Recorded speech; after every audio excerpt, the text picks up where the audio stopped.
You're fired! Leave this hospital now! Are you certain you want to fire the woman who owns it? Mr. Kang, allow me to introduce Dr. Amara Johnson, the woman who owns this hospital. I never wanted power, only your respect. Korean Mafia boss fires black wife before the whole hospital staff, unaware she owned the hospital. She built an empire in silence, while he built a reputation on volume. And on the night his father's blood soaked through hospital linens, Ji-hoon finally learned what happens when a proud man fires the one woman, quietly holding his entire world together. If you believe every woman deserves respect, regardless of what she's carrying in her bag or what's written on her paycheck, hit that subscribe button right now. Like this video, share it with someone who needs the reminder, and drop a comment. Only the Ji-hoons of the world stay quiet and scroll past. The Kang family didn't believe in quiet victories. They believed in loud ones. The kind you could hear from 3 blocks away. The kind that came with sirens and a body count nobody bothered explaining to the police. So when Kang Ji-hoon stormed into Seoul General's private wing at 2 in the morning, his father's blood still drying on his shirt cuffs, he did what every Kang man before him had done in a crisis.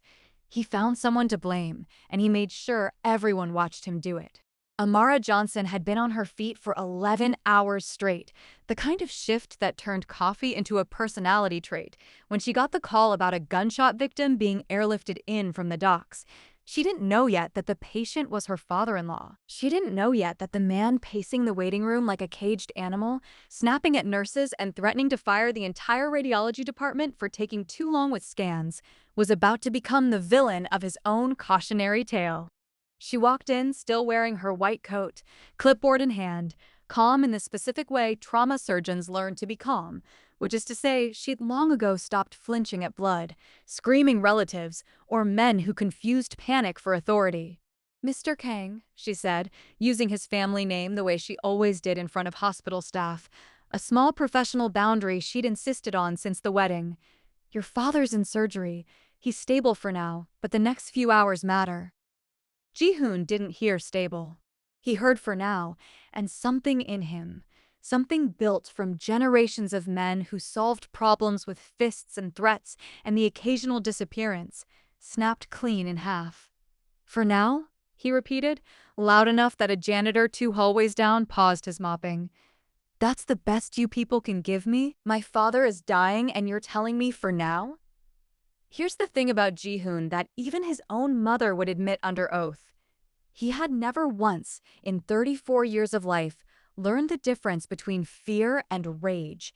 They felt the same to him, so he expressed them the same way, which was badly, and usually at full volume. "I need you to lower your voice," Amara said, steady as ever, though something behind her eyes had gone very still, the particular stillness of a woman doing rapid math on how much longer she could afford to be patient. "Lower my voice?" Ji-hoon laughed, and it wasn't a good laugh. It was the laugh of a man who'd never been told no by someone he outranked. "You know what? I've had enough of this incompetence.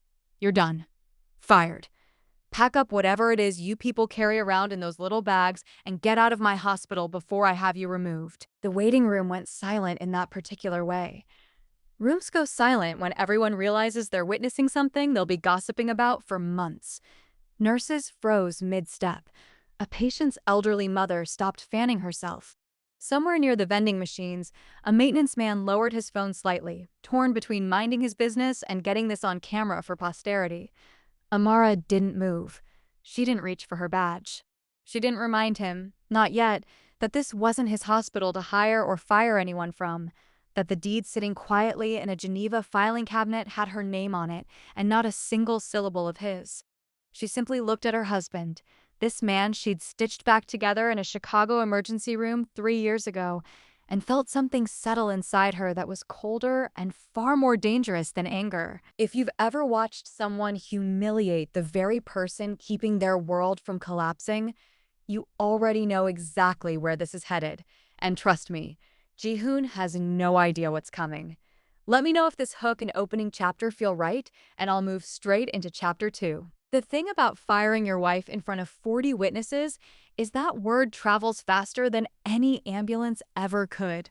By the time Amara reached the staff elevator, her phone was already buzzing with messages from colleagues who'd heard secondhand, third-hand, fourth-hand versions of what had just happened in the waiting room. Some had it that she'd been screaming back at him.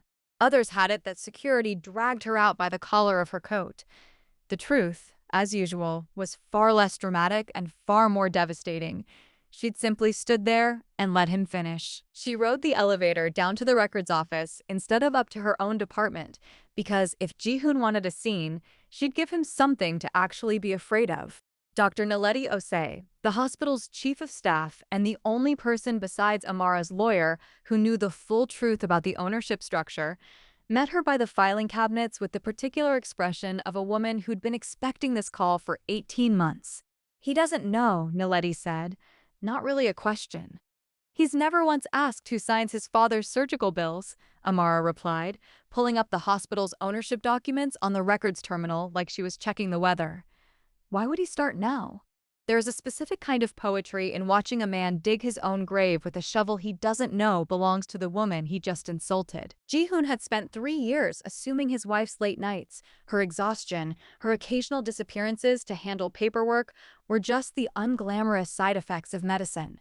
He never once considered that the woman scrubbing in for 12-hour surgeries was also the same woman quietly signing off on the hospital's operating budget, its equipment contracts, its very ability to keep the lights on when the Kang family's less legitimate business ventures ran short on cash.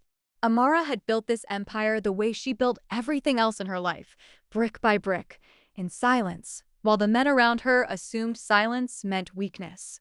Back in the waiting room, Ji-hoon had already moved on to threatening the hospital administrator, a nervous man named Dr. Yoon, who kept glancing at the door like he was calculating the fastest escape route.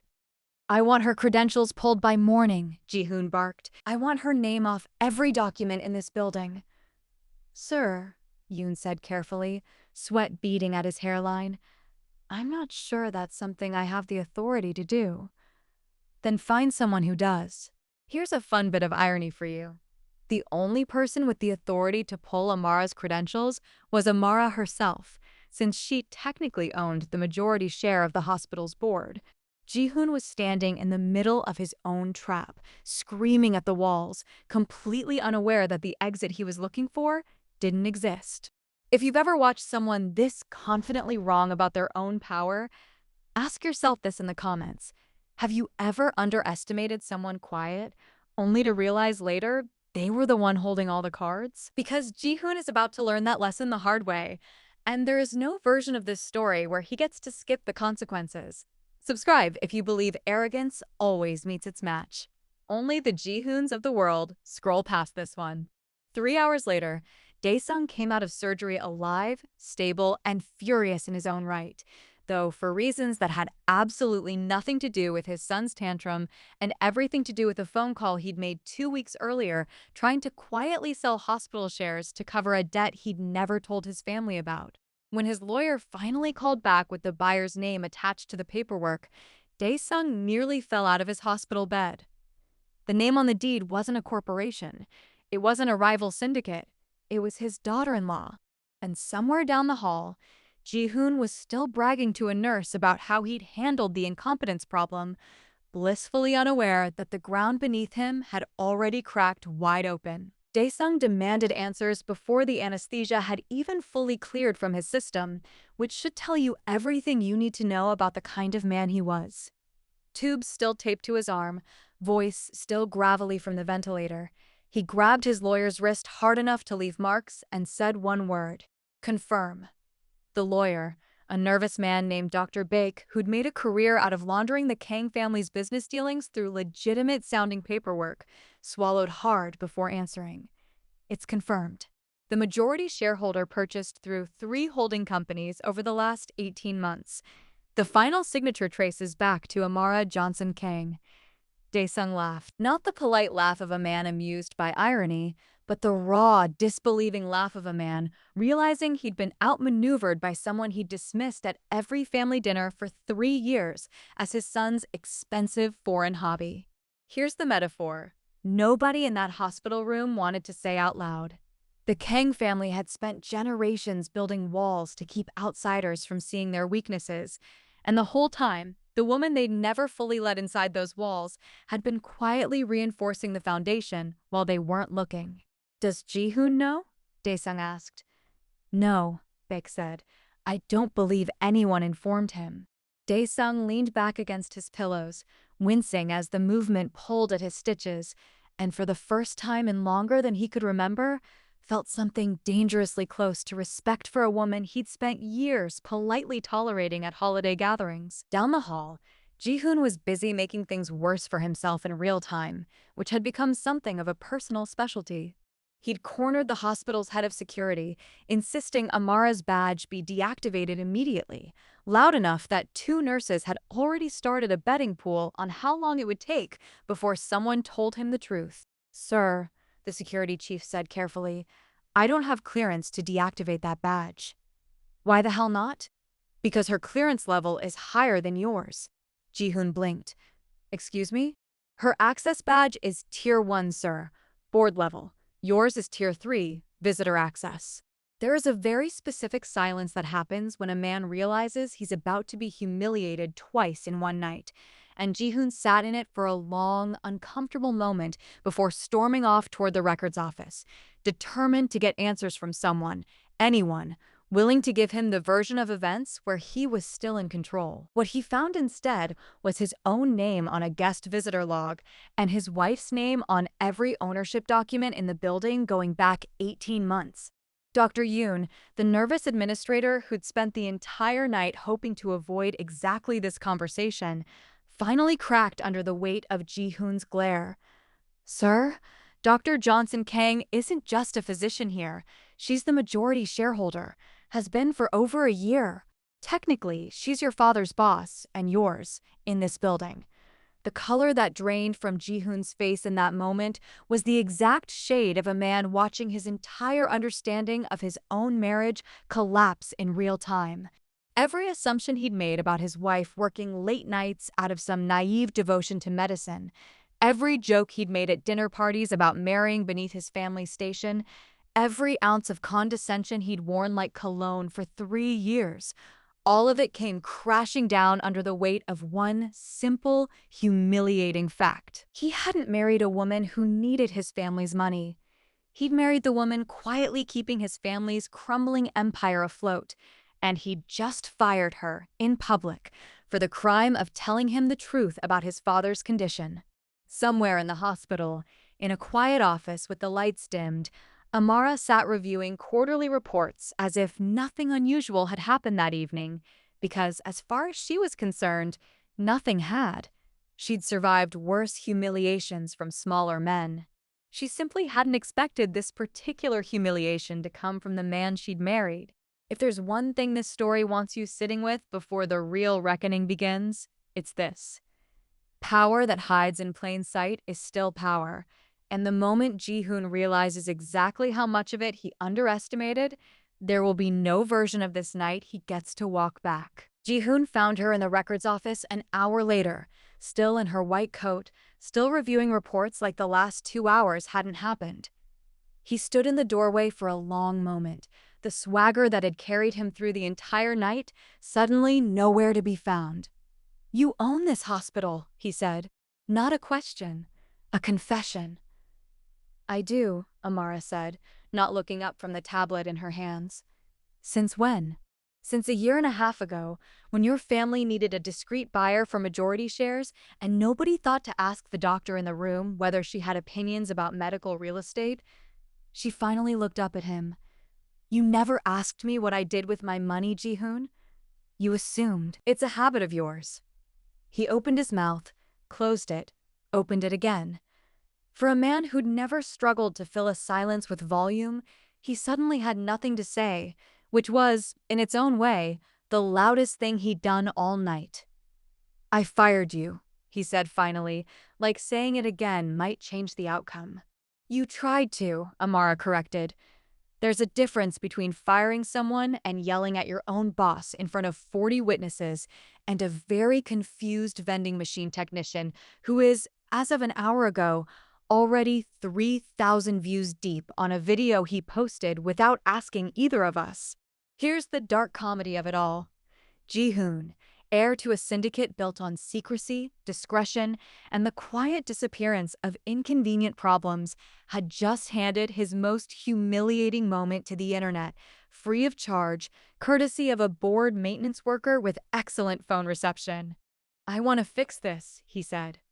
"I know you do," Amara said, and there was something almost gentle in how she said it, the way you might speak to someone who just realized, far too late, exactly what they'd broken. "But you don't fix respect after the fact, Ji-hoon. You either have it, or you spend the rest of your life apologizing for the moment you didn't." Down the hall, Dae-sung had summoned his son to his hospital bed with the specific urgency of a man who just realized his family's survival depended on damage control. When Ji-hoon arrived, his father didn't waste time with sympathy. "You humiliated the one person who's been quietly keeping this family from bankruptcy," Dae-sung said, voice hoarse but sharp. "I tried to sell my shares of this hospital 3 weeks ago to cover what I owe after that ambush. Do you know who the buyer turned out to be?" Ji-hoon said nothing, because he already knew, and hearing it confirmed by his father felt like a second, sharper humiliation stacked directly on top of the first. "Your wife has been covering gaps in this family's finances for months," Dae-sung continued, silently, without asking for credit, "and tonight, in front of the entire staff, you called her incompetent." If you've ever watched pride cost someone everything that actually mattered, you already know this is the moment Ji-hoon realizes the real reckoning isn't coming from a rival syndicate, a rival gang, or even his father's disappointment. It's coming from the woman he humiliated, and she hasn't even started yet. By morning, the video had climbed past 40,000 views, captioned simply, "Rich guy fires his own wife and doesn't know she owns the hospital, lol." The comments were a graveyard of secondhand embarrassment on Ji-hoon's behalf, which was, in its own quiet way, a kind of justice Amara hadn't even engineered. Sometimes the universe does the work for you. Amara called an emergency board meeting for 9 a.m., not out of spite, but because that was simply what competent people did when a crisis needed managing, whether or not the crisis happened to be their own husband. Ji-hoon showed up uninvited, standing at the back of the boardroom like a man attending his own trial. He watched his wife run the meeting with the calm precision of someone who'd been doing this far longer than he'd ever bothered to notice, addressing supply chain issues, approving Dae-sung's extended recovery budget, and handling 3 separate crises with the same steady voice she'd used on him in the waiting room the night before. It was the first time he'd ever really seen her. Not the woman who came home tired and quiet, not the wife who absorbed his family's condescension at every holiday dinner, but the version of her that existed in every other room he'd never bothered walking into. "I'd like to speak with the board privately," Ji-hoon finally said, cutting into a discussion about equipment budgets. Every head turned to Amara, who nodded once, granting permission she didn't technically need to grant, since it was her boardroom now in every sense but sentiment. When the room cleared, Ji-hoon stood there, stripped of every advantage he'd assumed his name gave him. "I was wrong," he said, "about all of it. About assuming what you did with your money. About assuming I had the authority to fire you. About the way I spoke to you in front of people who now think I'm the villain in my own family's story." "You are the villain in this particular story," Amara said, not unkindly, just factually. "That part isn't up for negotiation." "Then let me be the villain who fixes it," he said, publicly, "the same way I made the mistake." Here's where the story could have gone the easy way, with Ji-hoon quietly slipping an apology into a private conversation nobody else witnessed, sweeping the humiliation under the rug the way rich families always do. But Amara had built her entire empire on the principle that the people who watched you get disrespected deserve to watch the correction too. "Tomorrow morning," she said. "Same lobby, same staff. You'll say it in front of everyone who watched you fire me, and you'll mean every word of it, because if you don't, I promise you the next video that goes viral will be far less flattering than the first one." Ji-hoon nodded, and for the first time in longer than either of them could remember, it wasn't fear driving the agreement. It was something closer to respect, earned the hard way, the only way that ever actually sticks.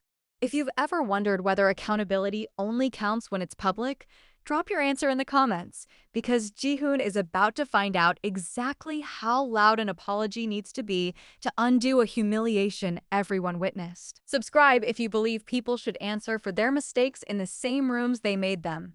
Only the Ji-hoons of the world think an apology behind closed doors is enough. The lobby filled the next morning the way it had the night Ji-hoon fired her, except this time the energy in the room was entirely different. Word had spread fast, the way it always does in a hospital full of people who thrive on gossip almost as much as they thrive on caffeine. Nurses lingered near the reception desk, pretending to check charts. Doctors found excuses to walk through the lobby twice. Even Dr. Yoon, the nervous administrator who'd spent the previous night sweating through his collar, positioned himself near the pillars with the specific posture of a man who wanted a good view of whatever was about to happen. Amara stood near the information desk in her white coat, arms loosely crossed, watching her husband approach the same spot where he'd humiliated her less than 24 hours earlier. There was a symmetry to it that felt almost too neat, the kind of poetic justice that only exists in stories, except this one happened to be real, unfolding in real time, in front of the same 40 witnesses who'd watched the original disaster. Ji-hoon cleared his throat. For a man who'd never once struggled to command a room, silence didn't suit him. It sat on his shoulders like a coat 2 sizes too small. "Last night," he began, voice steadier than he felt, "I stood in this exact spot and humiliated my wife in front of all of you. I called her incompetent. I threatened her job. I did it because I was frightened for my father, and instead of directing that fear somewhere useful, I aimed it at the one person in this building who actually knew how to help him." Someone near the vending machines coughed in a way that sounded suspiciously like a laugh, quickly smothered. "What I didn't know," Ji-hoon continued, "was that the woman I fired owns this hospital, owns the building we're standing in, owns the equipment that saved my father's life, has, for the past 1.5 years, been quietly using her own resources to keep this hospital's doors open during a period my family's finances were far shakier than I ever let myself admit." Here's the thing about public humiliation, though, the thing Ji-hoon was only now beginning to understand. It doesn't heal just because you narrate it out loud in front of an audience. It heals when the people who witnessed the original wound watch you actually do something about it, not just apologize for the cameras. "I'm not just here to apologize," Ji-hoon said. "I'm here to correct the record." Effective immediately, Dr. Amara Johnson-Kang isn't just reinstated to her position. She's being recognized publicly by me and by this hospital's board as the majority shareholder and acting chair, a role she's held quietly for 18 months while I was too arrogant to ask basic questions about my own wife's life. A ripple moved through the lobby, murmurs threading between nurses and patients alike. Somewhere in the back, the same maintenance man who'd filmed the original video the night before had his phone out again, though this time nobody bothered telling him to put it away. If anything, Amara had quietly encouraged it. Some corrections need witnesses too. "I want to say something else," Ji-hoon added, and this part hadn't been rehearsed, hadn't been discussed in the boardroom the day before. "My family built our name on the assumption that power only counts when it's loud. My father taught me that. His father taught him that. And I spent 3 years married to a woman who proved every single day that real power doesn't need an audience to exist. It just needs to be underestimated by the right fool." Amara allowed herself the smallest smile at that, not because the apology fixed anything retroactively, but because for the first time since she'd met him in that Chicago emergency room 3 years ago, her husband sounded like he was finally seeing her clearly, without the filter of his family's assumptions clouding the view. "I fired the person who saved my father's life because I mistook her calm for weakness," Ji-hoon said, finishing the thought he'd started the night before, except this time with the humility that had been noticeably absent then. "I won't make that mistake again." Dae-sung wheeled into the lobby against his doctor's wishes because he refused to miss this particular moment, watched from the edge of the crowd with an expression that mixed pain, medication, and something that looked almost like pride. though he'd have denied it under oath. He'd spent years dismissing his daughter-in-law as an inconvenient footnote to his son's rebellious phase. Watching her stand there, unbothered, dignified, and quietly more powerful than his entire family had ever bothered to notice, felt like watching the family's entire hierarchy of assumptions collapse in real time. Dr. Johnson-Kang, Dr. Yoon said, stepping forward with the relief of a man who'd been dreading this exact confrontation for over 12 hours. The board would like to formally apologize as well for allowing the situation to escalate as far as it did before intervening. Amara nodded once, professional as ever. Apology accepted. Now, if everyone's finished making a spectacle of my Tuesday morning, I have rounds to complete, and several of you have patients waiting. The crowd dispersed slowly, murmuring, some already pulling out phones to text friends about what they'd just witnessed. The video from the night before now paired with an equally dramatic follow-up. Dr. Yoon would later admit the hospital's social media engagement had never been higher, an irony nobody found particularly comforting given the circumstances. Ji-hoon lingered near the information desk after the crowd thinned, watching his wife walk toward the elevator with the same unhurried confidence she'd carried through the entire ordeal. "Are we okay?" he asked quietly, no longer performing for an audience, just a man asking the only question that actually mattered. Amara paused at the elevator doors, considering him for a long moment. "We're getting there," she said. "But you're going to spend a lot longer than one apology proving you actually see me now, and not just the hospital I own." If you've ever watched someone finally earn back respect the hard way, in front of the very people who watched them lose it, you already know this isn't the end of Ji-hoon's reckoning.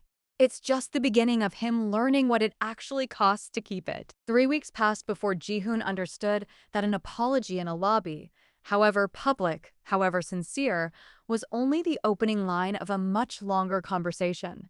Amara hadn't frozen him out exactly, but she also hadn't rushed to hand him the version of forgiveness he'd hoped for, the kind that erased the memory of 40 witnesses watching him call his own wife incompetent. She still came home late. She still ran board meetings with the same unshakable calm. But something in the space between them had gone quiet in a way that felt less like anger now and more like waiting, as if she were watching to see whether the man in the lobby was a performance or a permanent shift. Ji-hoon spent those 3 weeks doing something he'd never once bothered doing in 3 years of marriage, paying attention. He sat in on board meetings he wasn't required to attend, not to control them, but to understand them. He learned the names of the nurses who'd worked double shifts the night his father was ambushed. He tracked down Dr. Osai and asked, with genuine humility, how deep the hospital's financial troubles had actually run before Amara quietly patched them with her own money. And when he heard the real numbers, the specific figure his family's debts had reached, he sat in stunned silence for nearly a full minute. "She never told you," Naledi said, not unkindly. "Because she never needed you to know. She just needed the hospital to survive." "That's exactly the problem," Ji-hoon said. "I built a marriage on never needing to ask questions because I assumed everything important was already mine by right. My name, my family's money, my wife's loyalty. I never once considered that the things worth having are the things you actually have to earn every day, not just once at a wedding." It was, by Kang family standards, an alarmingly self-aware statement, the kind that would have gotten him mocked mercilessly at any family dinner before the ambush. But something about nearly losing his father and very publicly losing the respect of his wife in front of 40 strangers and a viral video had rearranged his priorities in ways 3 years of comfortable marriage never had. Dae-sung noticed the change too, watching his son from his hospital bed during recovery with the particular scrutiny of a man reevaluating everything he thought he understood about weakness and strength. "You've gone soft," he said one afternoon, though there was no real venom in it, more curiosity than criticism. "I've gone honest," Ji-hoon corrected. "There's a difference, even if our family never bothered learning it." Dae-sung considered that for a long moment, his eyes drifting to the window, to the hospital wing his daughter-in-law had quietly kept afloat while his son mocked her at dinner parties for a job he assumed was beneath the family name. "Your mother is going to hate this," he finally said. "She spent 3 years planning ways to ease that woman out of this family." "Then mother can learn to adjust," Ji-hoon said, and for the first time in longer than either of them could remember, he sounded less like his father's son and more like a man who'd actually decided what kind of husband and what kind of Kang he intended to be. The real test came on a Thursday evening, 4 weeks after the lobby apology, when Amara found Ji-hoon in the hospital's rooftop garden, a space she often retreated to after long surgeries, the one place in the building where nobody expected the majority shareholder to be scrubbing in or signing paperwork. "You've been avoiding my office," she said, settling onto the bench beside him, close but not quite touching. "I've been trying to figure out how to stop being the man who needed a viral video to learn respect," Ji-hoon said.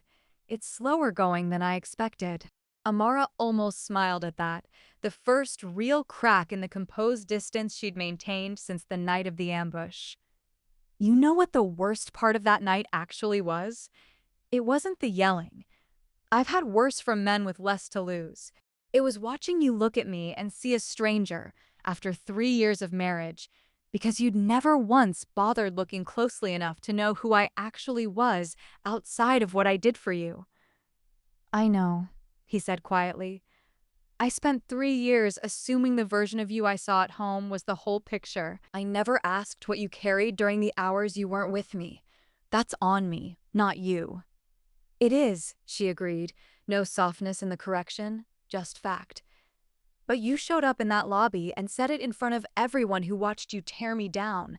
That matters. Not because it erases the moment, but because you didn't try to make it disappear quietly the way your family usually handles its mistakes. You let it be seen." Here's the metaphor worth sitting with, the one that had been building since the night Ji-hoon first raised his voice in that lobby. Some men spend their entire lives mistaking control for strength, assuming that if they never show weakness, never ask questions, never admit what they don't know, they'll never be caught unprepared. Ji-hoon had spent 3 years being exactly that kind of man, right up until the moment his ignorance nearly cost him. The one person who'd been quietly holding his family's world together while he wasn't looking. "I don't want the version of us that existed before the ambush," Ji-hoon said. "I want the version where I actually see you. All of it, not just the parts that were convenient for me to notice." Amara studied him for a long moment, the same clinical assessment she gave every patient before deciding on treatment, except this time the diagnosis wasn't medical. It was personal. "That version of us doesn't exist yet," she said finally. "But I'm willing to build it, if you're willing to keep showing up the way you did in that lobby. Not performing, showing up." It wasn't forgiveness delivered all at once, the neat, tidy redemption arc that makes for satisfying endings, but rarely mirrors how trust actually gets rebuilt. It was something slower, more honest, the two of them choosing, deliberately, to keep choosing each other, in front of witnesses this time instead of behind closed doors where old habits could quietly resurface unchecked.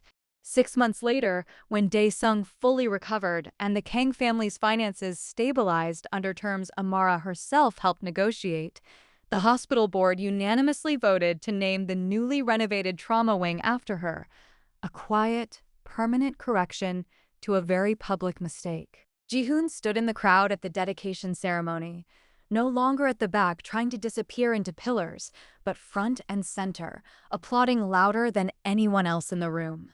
If there's one thing this story wants you carrying with you long after the credits roll, it's this. The people who hold up your world rarely announce it loudly, and the moment you mistake their silence for weakness is usually the exact moment you're about to lose everything they were quietly protecting. Ji-hoon nearly learned that lesson too late. He got the rare, unearned gift of learning it in time. If you've ever underestimated someone quiet, only to realize later they were the strongest person in the room, drop a comment and let us know. And if you believe respect should be earned in the same rooms it was lost, hit subscribe. Only the Ji-hoons of the world scroll past this one without learning anything at all.